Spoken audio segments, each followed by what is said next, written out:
to this. YouTube. We're about to be reacting to Patrick CC, The Dark Life of a One-Hit Wonder. I'm not gonna lie. Ooh. There's a lot of one-hit wonders that just sort of come and go. You know what I'm saying? It's in the name. But um I don't know what this video is gonna do.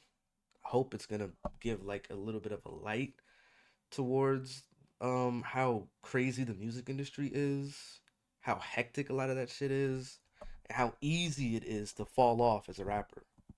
Because people don't think it's easy, but it's very easy. So let's tune in. These artists thought that one-hit record would change their lives for the better. Little did they know it would actually make their lives much harder. The music industry is brutal, and hit songs create expectations that most artists can never live up to. So today we're going to look at the dark reality of going from a nobody to world famous overnight, and how almost all of them ended in disaster. Oh wait, I remember. Yo, wasn't designer doing some freak stuff on a plane? I forgot what the hell it was. Hold on. I gotta look it up now. What did he do?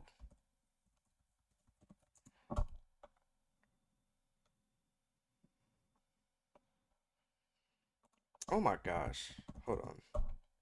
What did he do? Domestic violence.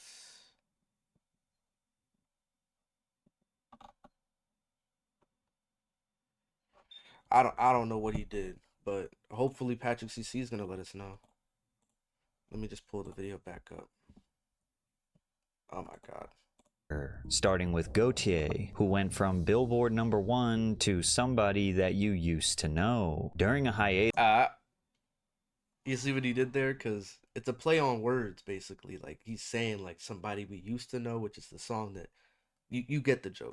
With his indie pop band, The Basics, Australian songwriter Gotye began working on his third solo album, Making Mirrors. The second lead single, Somebody That I Used to Know, was entirely written and produced by Gotye in his parents' barn. That's crazy. I'm not gonna lie. That's tough. That's fire. In a barn? Fucking got Wi-Fi? In the barn, though? After singer Kimbra laid down the second verse, Gotye knew the song had a lot of potential, but he never could have predicted that he was sitting on a global hit. In the music video, they stand in front of a flat background while their bodies are slowly painted to blend into a geometric mural behind them, like camouflage. The subtle nudity, along with the simple yet striking visual, caused the video to soar into the YouTube algorithm in 2011, quickly becoming the third. Bro, where was y'all at 2011, bro? 2011, I know I was definitely in elementary school. I was like in first grade, probably. I mean, depending on when this video came out. I was either in first grade or towards the end of my kindergarten year. Third most liked. But I remember this song going crazy for a while, bro. This song was tough. YouTube video of all time. However, almost immediately you could see that Gotye could care less about the superficial numbers associated with his song. Who really likes things like, you know, on Facebook or YouTube? Like, people go on about likes and stuff. It's such a cursory thing, I think. Maybe it means more to people who are 5 years plus younger than I am, but I'm kind of like, I've never liked something that I've actually genuinely liked. I've just actually liked it and talked to my friends about it, or maybe kept it in mind. I haven't kind of gone like. It's like, I actually don't, I don't put any sort of stock in it, really. I mean, I don't know. Due to countless YouTubers making. See, this is a classic tale of somebody that just doesn't want it. You know, you got so many different artists coming up, so many different musicians, and so much like art, but you never sort of realize, like, when it comes to one-hit wonders, sometimes they just don't want it anymore. You know what I'm saying? And at that point, you gotta respect it a little bit. Parody remixes of the track, along with it becoming somewhat of a viral meme. Somebody that I used to know topped the charts in more than 20 countries. It held the #1 spot on the Billboard Hot 100 for 8 weeks. The song sold over 13 million copies globally, and it is certified platinum in over 10 countries, becoming one of the best-selling digital singles ever. And that all led to the 55th Grammy Awards, where they won Record of the Year and Best Pop Duo/Group Performance. The YouTube video, now having over 2.6 billion views, could have earned over $10 million in ad revenue, but he chose not to monetize the video. I'm not... What? Bro, what? I don't care. Even if I don't want money, or if I don't want fame, give me the money. You know how much money that was? Especially before the adpocalypse? As your own song that you produced, wrote by yourself, like all of the ownership goes to you, unless you signed a deal for it. I don't know if he signed a deal, but damn, bruh, he a different person. I ain't gonna lie, you different from me, bruh. If I had a song that went viral like that, even if I don't want the fame, I don't want the glory, and I only want my one hit, I'ma still take the rev. I'ma still take the revenue, 100%. You like revenue wise, like, bruh. That's type of money you ain't ever gonna make again, bro. One Hit Wonder made Gangnam Style Psy made 10 million when it hit 2 billions alone. 2 billion views alone. God, I can't read. 10 million. That's literally like, bro, at that point, bro, I'm sorry, but for me, that's literally hitting the lottery. I'm gonna at least get the money and then quit. But this dude, I don't know, maybe he really just didn't like the fact that his song was that viral. I did not mute this. I don't put ads on my YouTube channel, which seems strange to people in today's climate, but that is a decision you can make. Gaultier's modesty was almost entirely unheard of in the music industry. He even admitted he was already growing tired of his song. He said, "Sometimes I feel like I'm a bit sick of it. It had an energy that wasn't like anything I've put out before. I don't really feel like it belongs to me anymore. Everybody else kind of owns it now, especially with there being so many cover versions and parodies." He acknowledged that his song was overplayed and saturated to the point of absurdity, where I feel it's an annoying presence in people's lives that they would prefer not to have. Nah, I feel like you'd only really feel that. I mean, I could feel what he's saying. Overplayed and saturated to the point of absurdity. I could feel that. Because, like, I ain't gonna lie. That's pretty much how I felt for, like, a bunch of Drake songs. You know what I'm saying? Like, when Drake was, just constantly getting hit after hit after hit, and it was like you just kept seeing the dude and kept seeing his tracks. Like, I guarantee you I mean, yeah, like, even me, I hated some of them tracks. It's like, okay, this was cool when it came out, now it's getting annoying. So I could see why he would feel that way, but that's a different case, because that song is actually good though. But I feel him on that. I'm not gonna lie. Oh my gosh.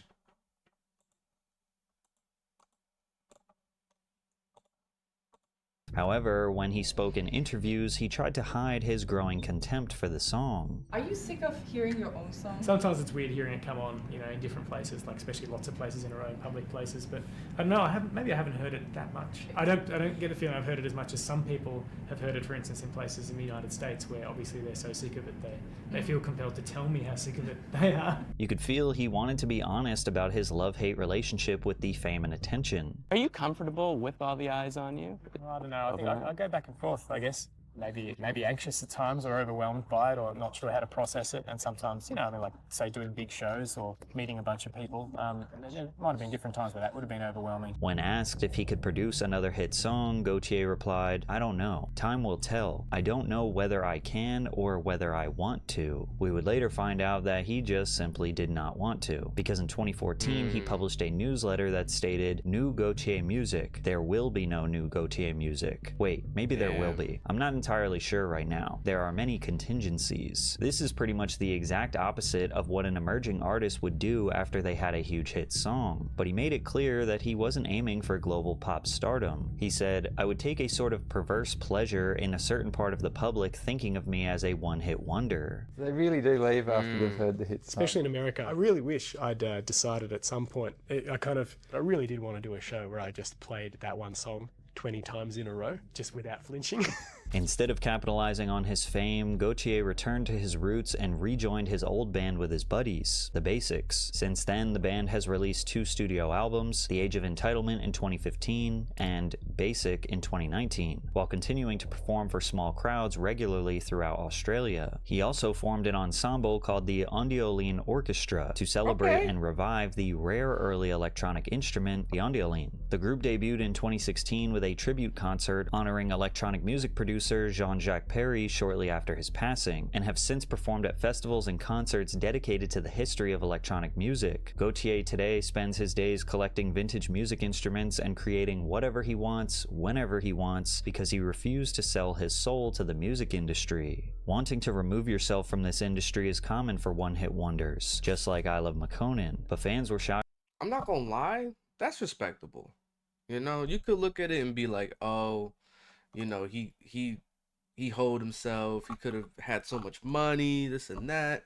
But honestly, him just making a good track and being like, yeah, that's it. I'm gonna just make the music I want to make. I can't lie, that's kind of gangster. I kind of fuck with that. That's kind of hard, I'm not gonna lie. That's tough, because, like, you know, not a lot of musicians would have done. I definitely would not have done that. If I had a big song like that, that is still getting played to this day, mind you.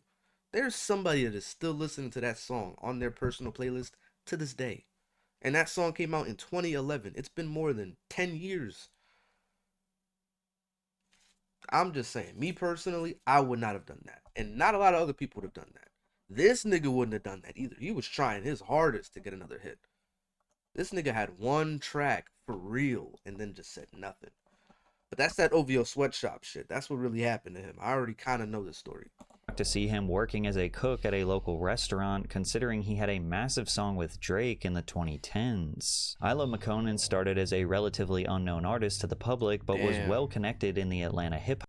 Bro got that Vegeta John.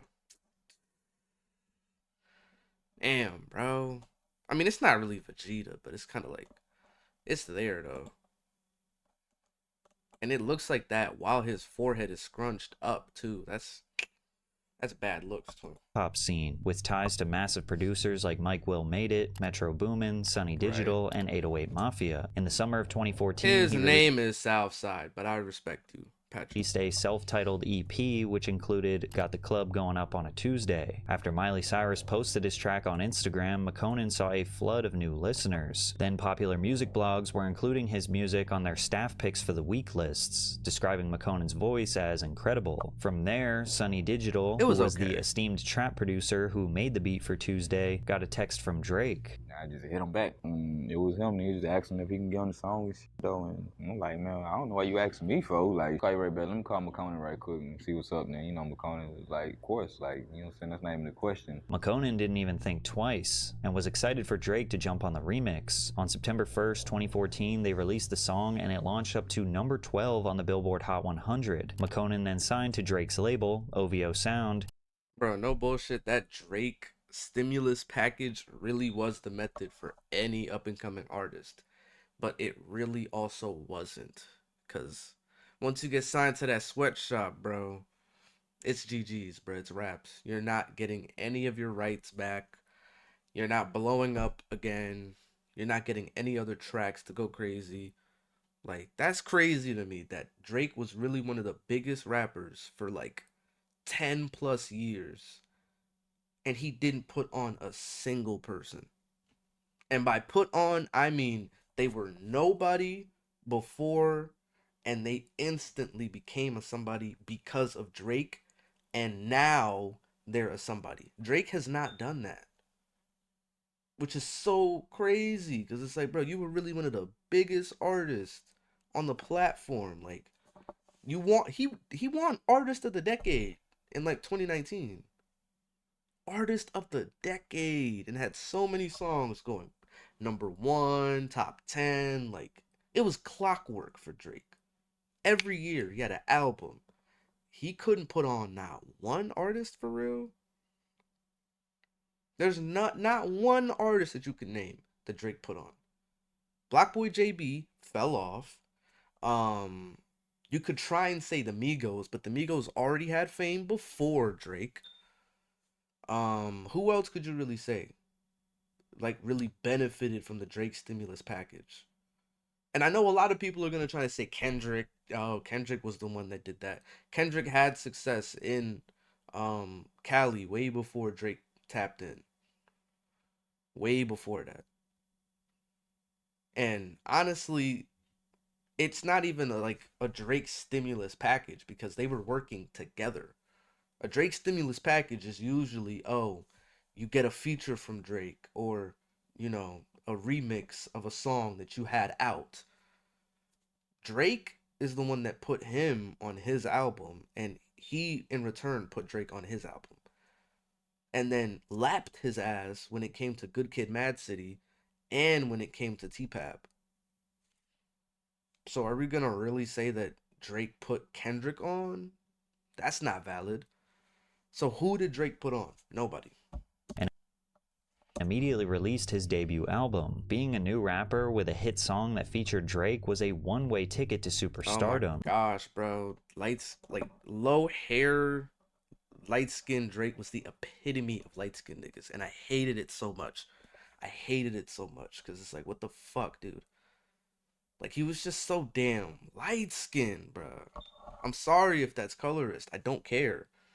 Like, you know what I mean. Like, with this Drake at the time, this is what, it's gotta be like 2014.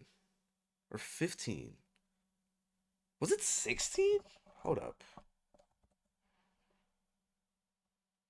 Club going up on a Tuesday. When did that joint come out? 2014? Why did I search it up like that?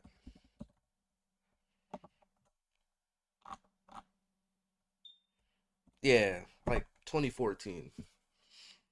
Still, that was a time to be alive for real, bruh. That was a time. However, for McConan, it was all downhill from here. Yeah, it got McConan had a bad. few singles after Tuesday that were doing well online and making the rounds in clubs, such as I Don't Sell Molly No More and Never heard I it. Like To. But then some of his old tweets resurfaced that would sour the relationship between him and Drake. Tweets where McConan called Drake corny and criticized anyone who was a fan of his music. McConan claimed he was simply young online and saying wild stuff just to get attention, to get a reaction. As if that wasn't bad enough, 2 months later, McConan claims his Twitter was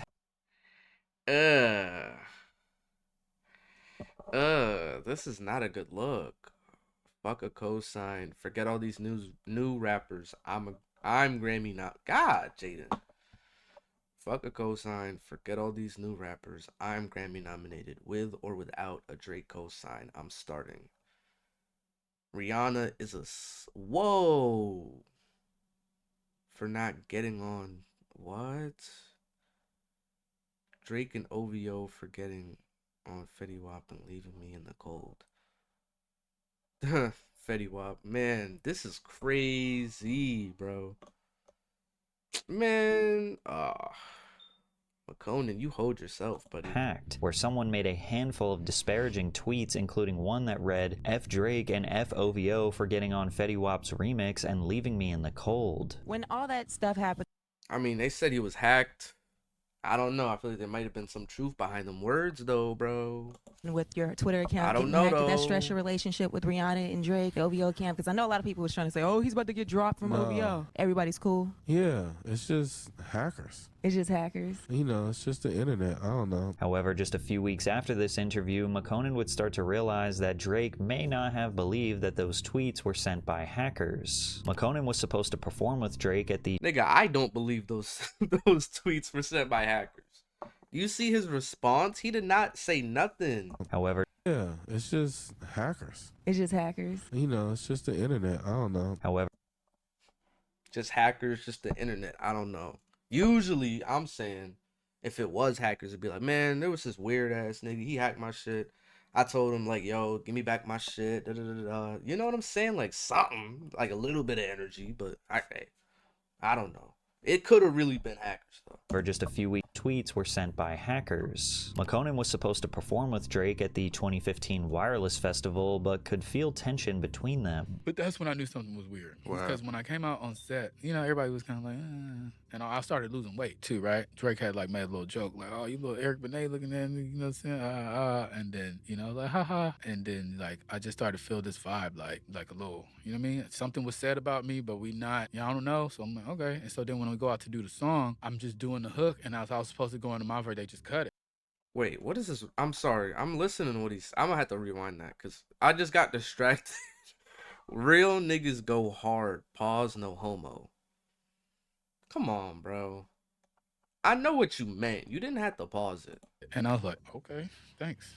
You know what I mean? And I just got off stage. But I was like, this is crazy. Like, the crowd is going crazy right now. They going with me. Like, they ready to hear, you know what I'm saying? I was working on it, and they just shut it off. And I was like, all right. So then I left that, and then it just started, you know, it was just like, this is getting weird. And by the end of 2015, he couldn't hold his tongue anymore. In an interview, he said that OVO delayed the release of tracks from his second album, saying that he submitted the songs to the label in January to be released for the summer, but they were never released. When he asked whether he still spoke to Drake, he said, here and there, by the time this comes out, I'll probably see him 6 more times. Or no more times. I don't know. 4 months later, McConan parted ways with Drake's label, OVO Sound, and then proceeded to drop one of the worst freestyles of all time on the Tim Westwood radio show, which coincidentally I didn't even know about this. Was him rapping over 3 different Drake beats. Heard the label said they gon' put the kid on the shelf. That's a motherfucking joke. Boy, don't make me choke. I could freestyle all day and a nigga will not choke. Not only was the freestyle yikes, bro. Fries, gang. Not gonna lie, fries, bro. It was ass. Said they gon' put the kid on the shelf. That's a motherfucking joke. Boy, don't make me choke. I could freestyle all day and a nigga will not choke. Not only was he rhymed choke with choke. Like what? And then he said they wanted to put him on the shelf. Don't tell me a joke. What? That's a joke. Don't make me choke. Pause? Like, what do you mean, don't make me choke? Was the freestyle bad, but many interpreted it as him dissing Drake. And as a result, at the Duh, what label? I think they... Not even you, Patrick, but it's like, of course it was a diss. The label tried to put me on the shelf. What label did he just leave? Come on, y'all. Of course. I mean, that's exactly what they did to Roy Woods. When's the last time you heard Roy Woods? I bet you some people don't even know who that nigga is. 2016 VMA's after party in a New York City nightclub, Drake allegedly threatened McConan. And so then Drake looked at me. I was like, Drake, what's up? And then he looked at me like, nigga, next time I see you, I'm gonna f you up for talking shit. Whole security, everybody looking like, you know what I mean? They seeing Drake is like disgruntled. He about to... Man, it's like, Drake, what are you really gonna do? You said next time I'm gonna see you. You're seeing him right now. What are you talking about? If it was really a problem, you would have done something right there. What you mean? So they all looking like, what's the target? And they see McConan, and they're like, huh? Everybody just kind of look confused. Like, I don't know. You know what I mean? That ain't no muscle to go and beat down type shit. Like, you know, bro, look, chill. So they just kind of walked on. And then, you know, I just felt like a lot of, you know, like weird energy because Rihanna kind of looked at me and was like, what the f? Like, nigga, this is my night up in this. What the f y'all doing? And I was just like, look, I don't know. I'm going to just get up out of here. It was clear that any connection or relationship with Drake was fully destroyed, so McConan decided to just focus on being the most honest version of himself. In 2017, McConan publicly came out as gay, and many speculated that his sexuality played a role in his downfall. He said that previous collaborators wouldn't work with him anymore, and hip-hop's long history of homophobia prevented him from thriving in the industry. Since leaving OVO, he has released several EPs, mixtapes, and 3 studio albums, including a collaborative album with Lil Peep called Diamonds, released in 2023 after Peep's death. He also co-wrote Lil Peep and XXXTentacion's posthumous collaboration, Falling Down. Till this day, McConan is still releasing music consistently, but if I'm gonna be honest, it's just bad. He had a sound that worked in 2014, but 12 years later...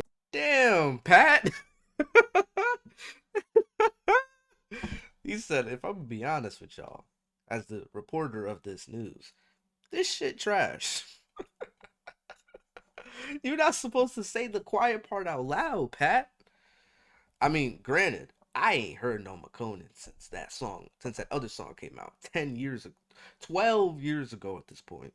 So he probably is right. I'm a trust your word, Patrick. Falling down. Till this day, McConan is still releasing music consistently, but if I'm gonna be honest, it's just bad. He had a sound that worked in 2014, but 12 years later, he hasn't evolved much. Recently, he went viral after he posted a video of himself working in a restaurant kitchen. We got all these people out here working, getting this money.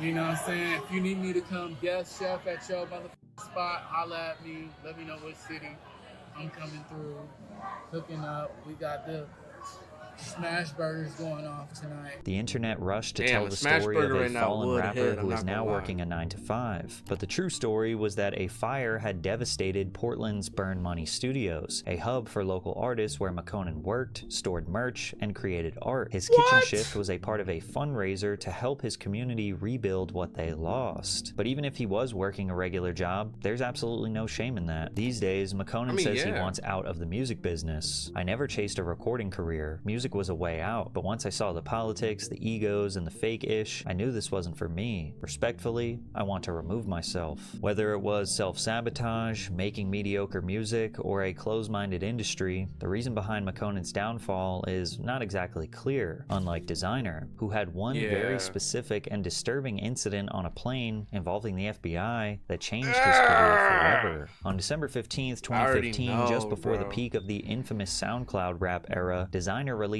Panda on SoundCloud, rapidly gaining millions of streams on the site. The immediate success of Panda led to an Bro, they really had niggas convinced back then that this nigga Panda, wow, this nigga Designer sounded like Future. I'ma tell you right now, even as a kid, I never heard it. I never heard any sort of similarity, any sort of like resemblance. Like, I never heard it. They did not sound alike ever.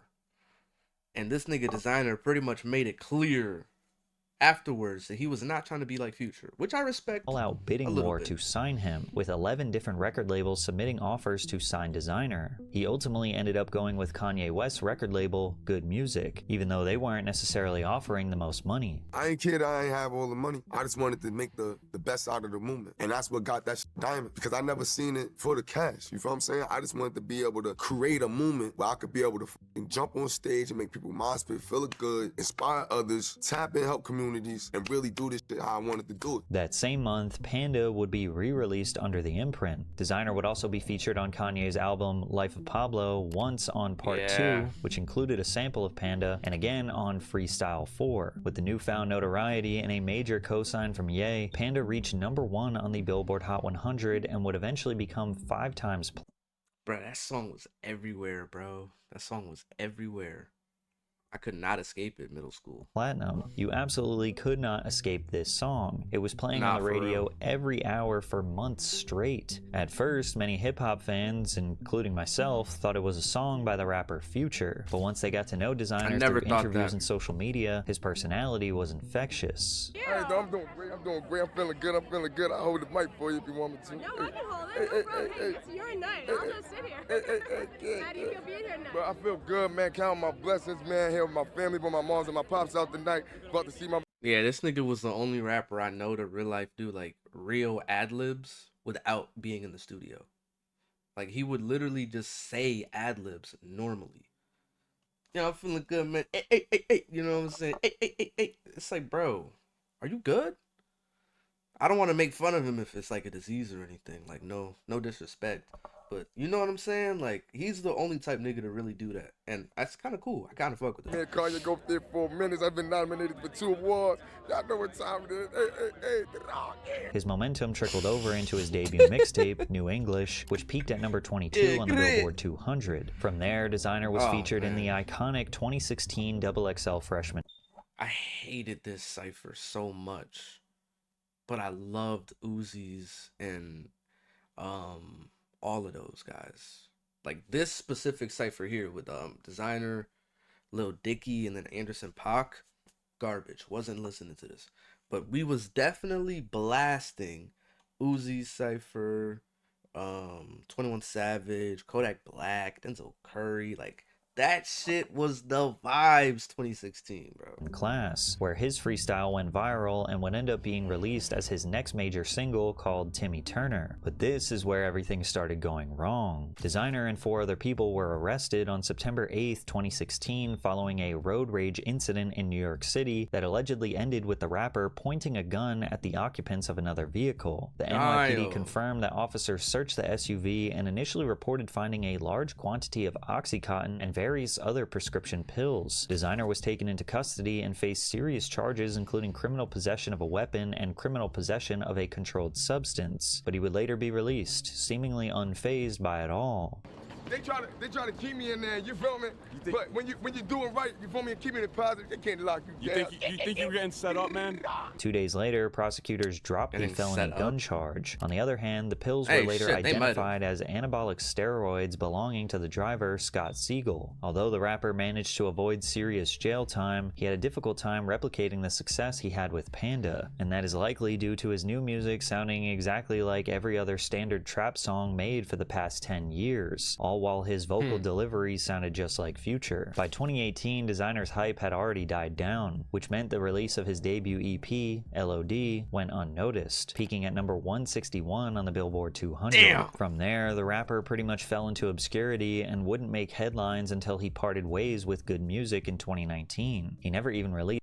Yeah, and I'm pretty sure he went independent for a little bit. People were still kind of talking about him until the whole plane shit. Released a full studio album with the label, but he said the reason behind the fallout was that he was going through family struggles and wasn't able to talk to Kanye about it. Because the reason why I left, is because, you know, I was going through like a little mental thing. I was coming up out of high school. My pops just went in a coma. While I was on tour, I was having a great time, but I just knew something at home was happening with my mom and my, you know what I mean, my pop's health and shit. Like, so it was just like, you know what I mean, I wanted Ye to talk to, and it was hard to speak on it, you know what I'm saying? Since leaving Good Music, Designer has dropped several singles and EPs independently, essentially going back to being an underground artist despite once being viewed as one of hip-hop's most promising breakout stars. But hip-hop fans would constantly troll him online saying that he fell off. Nobody that's doing this shit for me, bro. Like, I signed the I don't think it's a fall off per se if you're still making money doing music. I think it's really a fall off. Like, I'll always say it. A rapper isn't truly falling off until they can no longer make money off their brand.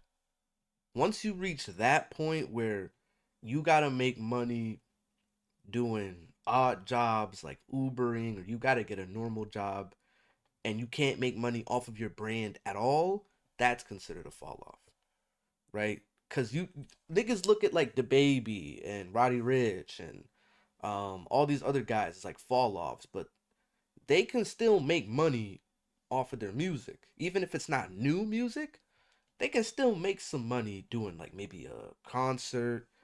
Like, I consider someone like a Lil Pump or like Smoke Perp or Tekashi. I consider those guys fall offs because they can't make money off of the brand. Maybe not 6ix9ine, right? He's kind of good.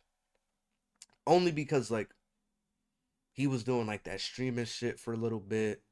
And like he came like viral on TikTok for a little bit. So maybe not 6ix9ine, but like music wise, Lil Pump is considered a fall off to me because not only is nobody going to see his music or hear his music, but he can't make any money off of his brand because he's a gimmick of the past. Like literally by next year, his whole gimmick and run is going to be 10 years old. So me personally, like, Designer, I don't say it was really a fall off, because if you went independent and you're still able to make money off of your brand, that's not a fall off. That's just, it's like a it's a decline for sure, but fall off, like, I don't know. I feel like it got to be more like Smoke Perp fell off because he's not dropping music and he can't drop anything that's really gonna make him any money. So that's considered a fall off. Kanye West, the biggest nigga. That nigga's still in the world. Y'all niggas think he's the genius. Y'all niggas think all that nigga shit. Well, to me, nigga, that nigga's crazy, nigga. I've been doing shit by myself. To me, nigga, I brought good music back, nigga. And everybody know that, nigga. So what y'all talking about? I fell off, nigga. I only dropped 2 mixtapes, bro. Y'all people was mad ungrateful. Y'all ungrateful for the music I gave y'all. When he found out about I will say though, you should not have went online to say that, because now niggas are just gonna flame you even more. You fell for the rage bait, twin. You can never respond to these niggas. the killing of Migos rapper Takeoff, which happened shortly That after the shit murder happened, of Designer's yeah. friend and That shit was rapper sad. PNB Rock, he broke down on Instagram Live. Why? Why did we do this? Why did we do this? Why do we do it? I swear to God, this shit ain't nothing. I'm done rap. I'm done rap. This version of me is done.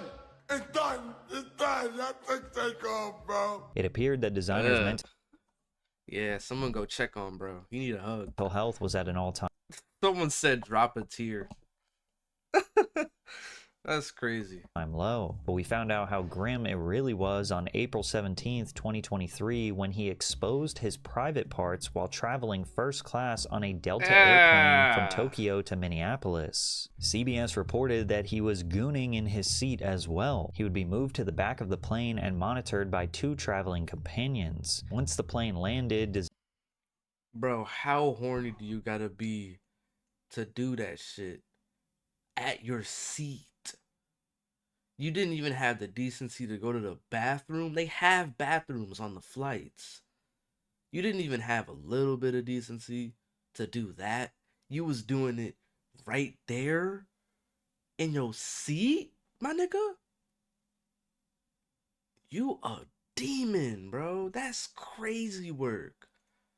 That's Designer was nasty. interviewed by an FBI agent and later charged with indecent exposure, a federal misdemeanor offense since the incident took place on an international flight. Shortly after, he released a public statement apologizing for his behavior. Ain't nobody want to see that shit. Man, I messed up, man. I don't even Peter want to pled hear that guilty shit. to the Shut indecent up. exposure charge and was sentenced to probation and ordered to complete community service and mental health treatment, avoiding jail time once again. Was it like you thought that it was funny, or was I it hate more this guy, something where too, I'm like not you gonna were just lie. fully like tweaked out of your f***ing mind and you just Fully didn't know tweaked what you out were my- doing? Yeah, didn't know what I was doing. I was fully tweaked out my mind. This is when I was vegan. I didn't have enough sugars, and yeah, so it was like I was kind of like out of my body. It really wasn't like who my character was.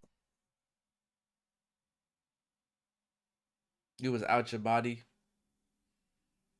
You were playing with your body on the plane. I don't want to hear that shit, bro. I don't give a fuck. I don't care. Was, and it's just like word, bro. I was on medication. I took medication and word, and just went to sleep on the plane. Now, this was a pretty serious crime, something that could have easily got him sex offender status, but Designer has tried to Right. dissuade anyone from thinking those were his intentions. Thinking like, damn, I hope nobody thinks I'm a pervert or anything. Like, that's not what I'm all about. You feel me? I'm all about just like love and just like keeping things going and stuff. He was open about the fact that Man, he went to a hell mental health nah. facility and has been on medication since then. Fans wrote, he aged 20 years after the incident. Dude's on all the psych meds. And just last week, Designer was arrested again on charges of third-degree domestic assault. In his mugshot, he looks completely unrecognizable to the smiling superstar we once knew. It's evident that the pressure of being a mainstream artist was just too much for Designer to handle, as this industry often chews up and spits out those who rapidly ascend to fame. Lucky for him, he is still able to survive off the money he made from his hit song. The same thing cannot be said for Kevin McCall, who had a hit song alongside Chris Brown, never made any money from it, and recently broke down in tears revealing he was on government assistance. While Kevin K-Mac McCall is mostly known for his appearance on Chris Brown's Yo, I kid you not. I didn't even know this song had a feature. I thought this was just his song, like Chris Brown. You telling me that nigga was featured on this track? Nigga, I did not know who you are, gang. hit single Deuces, he has had a long career behind the scenes as a songwriter. In the 2000s, he signed with Chris Brown Entertainment under Interscope Records before working on half of Brown's 2016 mixtape, In My Zone. K-Mac played a significant part in helping Brown find his sound after the critical and commercial failure of Graffiti, which was Chris Brown's comeback album following the domestic violence case with Rihanna. Right, I remember that. Yeah, I didn't listen to any of those albums, but shout out Chris Brown. But honestly, shout out Rihanna way more though. Like fuck Chris Brown a little bit. But damn, bro. McCall also earned credits as a songwriter on nearly every track in Brown's In My Zone 2. Working under CB opened up doors for him to work with Kanye West, Justin Bieber, Gucci Mane, Drake, and others. However, Kevin's most memorable work came on Brown's fourth studio album, Fame. He worked on hits like She Ain't You, Wet the Bed, and Yeah x3, the latter of which peaked at number 15 on the Billboard Hot 100. At a time when people questioned whether or not Chris Brown's career could recover, the album's success helped him dominate. You telling me you ain't get paid for none of that? As a songwriter? How? Radio stations worldwide, and K-Mac is largely responsible for that success. Don't abbreviate his name, like that shit cool. Fame debuted at number 1 on the Billboard 200 and received 3 Grammy Award nominations, winning Best R&B Album. But originally, Kevin said that the song Deuces was not supposed to be on the album. It was my song. It was a separate package from the whole thing. It's like, here's your 10 songs. Oh, and guess what? Listen to this in the car. He was listening to it the whole week. And he's like, nah, I need that song. I need that song. Okay. No, I need to come out. I'm an artist. I'm not a producer. I'm not a writer. I'm not a writer or a producer. I'm just me. And I give away a lot of my stuff. So that's how I became writer. K-Mac ultimately decided to give the song to Chris after they agreed that Kevin would be listed as a featured artist. Deuces would end up being the album's top performing single, reaching number 14 on the Billboard Hot 100 and putting... Yeah, you sold yourself, twin. You can't do that, bro. You literally have to gatekeep some of your shit. I'm not gonna lie. You gotta gatekeep, bro. Niggas is not gonna be nice to you with this shit, bro. You gotta gatekeep. Kevin McCall in the spotlight. He claims he never got paid for the song, but kept working with Chris Brown because ultimately it was good for his career. He was featured on a song called No BS and Strip, which peaked at number 37 and was certified platinum. After that, he and Chris went their separate ways, ending a nearly decade-long partnership. Their apparent... Bro, you didn't get... There's no way he didn't get paid for any of those songs that he worked on, though. There's no way. Feud spilled into the public eye in March 2016 when McCall wrote on Twitter, "We need to sit down and handle this business. I tried the adult business route. I feel my kindness is being taken for weakness." On multiple occasions in his Vlad TV interview, McCall hinted that he was not afraid to get physical. I'm a very real person. A lot of people can't take that. A lot of people around him was fake ass niggas. I didn't want to them up, so I just wouldn't be around. You know what I'm saying? Y'all know who I'm talking to. And damn, okay. So he decided to call me on the phone. And it's like, I want to take you serious though, but you got a fedora on, so it's like you can't really be that serious. You got a fedora on and like you got a jacket, but like half of it isn't the same. Like they're two different colors. So like half of it matches your hair, your fedora, and then the other half matches your shirt. That's kind of hard, but like not really. Like I don't know. I want to take you serious, but like you got a fedora on, so it's like I don't know. Tell me how much of a bad look, but he didn't tell me in a professional way. So I had to, check him and let him know, don't ever talk to me like that again, or we'll have a conversation when you see me in person. Brown responded on social media, accusing McCall of being ungrateful. Ooh, niggas they feeling sneak dissing because they fucked up their life being too fucking arrogant, and then nobody wanted to work with you, Kevin. He said, "The label dropped you because you thought you were a better producer and writer than the nigga you are today." Later on, he began to threaten McCall with violence. "Keep fucking with me and you won't be able to walk, let alone sing again. It'll be hard to play piano with no fingers." Damn, Chris talking crazy. That's greasy. In another post, Chris suggested McCall was in the club 2 weeks ago begging like a bitch before claiming that he wrote McCall's raps on the collaboration Deuces. Damn, bro. So he basically said, I saw you 2 weeks, you was scared. Now you online talking about some you gonna fuck me up? Young boy, stop lying. Damn, that's crazy. I ain't gonna lie, that's crazy. That's crazy though, bro. That's crazy. You gonna let a light-skinned nigga talk about you like that, bro? You gotta get back on him. You gotta get back on him. You can't let him do that to you. For threatening to beat him up. You won't be able to walk, let alone sing again. Chris continued to post videos online where he repeatedly mocked Kevin. Thank you, K-Mac. I bought this with your money. I bought this with your money. I bought this with your money. I was thinking about giving you this, but you're but I bought this. Bro, no way. He's flexing on you. Bruh, get back, bro. What are you doing? You know Chris Brown only puts his hands on women, bro. You could really fuck him up. Bro, Frank Ocean almost fucked him up, bro. You gotta do something to him. With your money too. I bought that with your money. That's the only one on the West Coast. Oh, I bought that one with your money too. In response, K-Mac dropped a diss track titled Beirucci in reference to Chris's ex-girlfriend Karrueche Tran. Then, in 2018, media outlets reported that Kevin was shot and rumors circulated. Oh no! They're winning! Bro, they're winning on you. That someone in Brown's circle was responsible. However, McCall clarified, Chris Brown and his seed would be in a casket if he had anything to do with me being shot. Their feud would eventually cool off, but Kevin McCall never found remotely any success as an individual artist, mostly because I think that was his problem, though. He didn't want to be a producer or a writer. But you gave your song away, bro. So it's like, you don't got no option no more. Because he had only released a handful of singles in the last decade. He almost entirely faded into obscurity until October 2025 when he appeared on the Back on Fig podcast, where he explained that not getting paid from Chris Brown left him flat broke. I can't even fight the Chris Brown shit. I got all type. I didn't get paid for Look at Me Now. I wrote on that. I wrote a whole verse, then Busta Rhymes cut the verse off, but I still did this part. Bro, how? How does that happen? Did you not have a lawyer? Did you not have a manager? I just want to understand, how do you contribute to somebody's art for 10 years and not get paid for one song? How?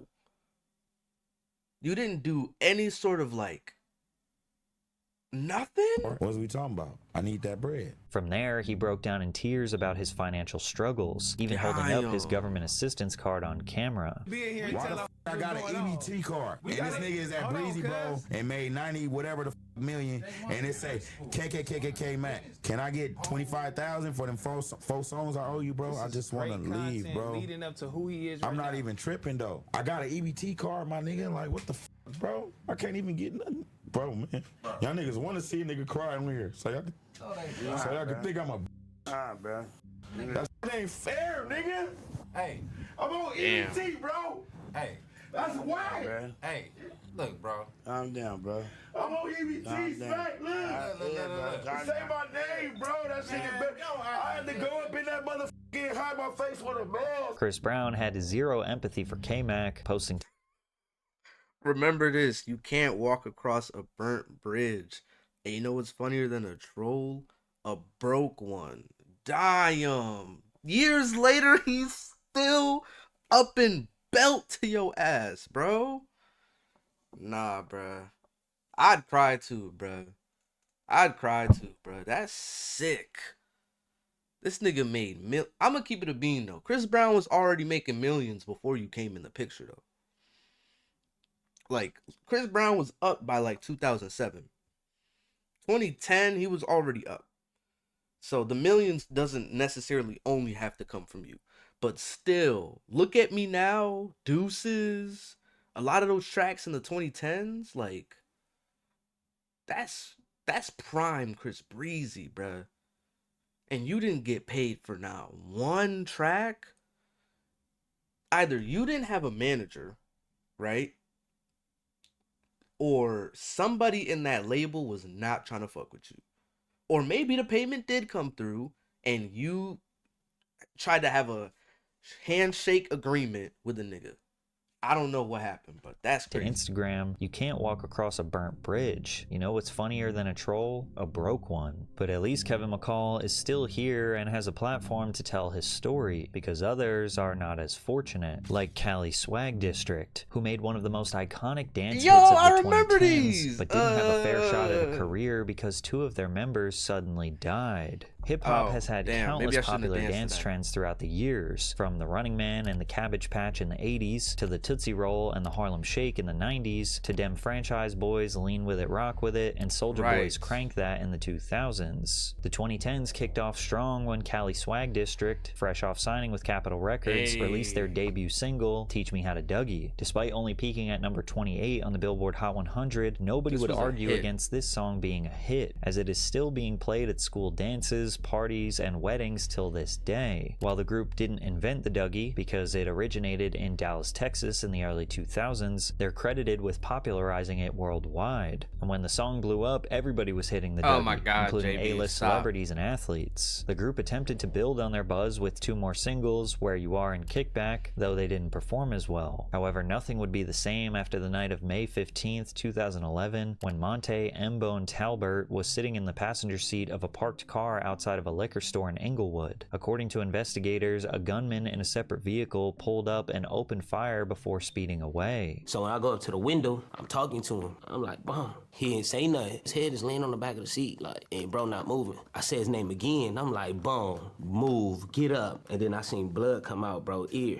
That's when I lost it. M-Bone was pronounced dead at the hospital. The That's group's tough. manager, Greg Miller, said, "What makes this especially sad is that none of the guys have ever been involved in any type of gang activity." Damn. Weeks after his death, authorities were collateral. still struggling to identify a suspect or determine a motive. Still, the Inglewood Police Department didn't consider the shooting a gang hit. Some locals suspected the killer might have just been jealous of Talbert's success. The sentiment was shared at his funeral. "I think he wanted to be known as the person who took M-Bone out." What was particularly sad was that M-Bone was the most prolific dancer of the group. He outshined everyone. So without him, the group lost a major Damn. piece of their identity. To make things worse, their business was struggling as well. Cali Swag District was signed to Capitol Records, however their parent company, EMI, ceased to exist as an independent major label after being broken apart and sold. The company had been struggling financially for years and was taken over by Citigroup in 2011 due to debt. Citigroup then sold EMI in pieces. Its recorded music division was acquired by Universal Music Group. When Universal took over, they went through the roster and prioritized the artists bringing in the most money, meaning a lot of smaller acts ended up getting dropped, getting shelved, or just not promoted the same way anymore. The group's debut album was Damn. continually delayed as a result of the merger. Cali Swag District eventually requested to be released from their contract with Capitol. Soon after, they found a home with Sphinx Music Entertainment / 319 Music Group before releasing The Kickback on July 12, 2011. But the tragedy of M-Bone's death and constant delays meant the album ended up flying under the radar. Plus, when your hit song is a dance record, it can become a trap. The song spreads because it's simple, catchy, and tied to a specific moment, but that same formula makes it hard to repeat. Fans don't connect with the artists, they connect with the dance. And the problem is that once the dance is no longer Yeah. trendy, the artist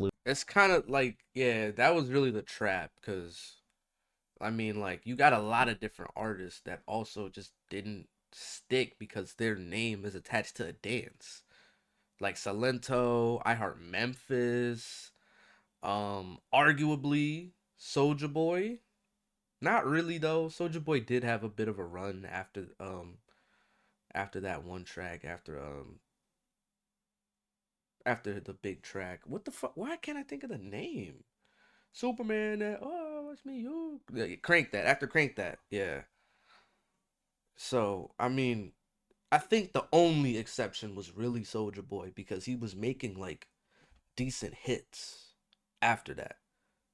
But yeah, it's a trap. It's just not a good lane to stick in. And I honestly low-key feel like some people got to go back.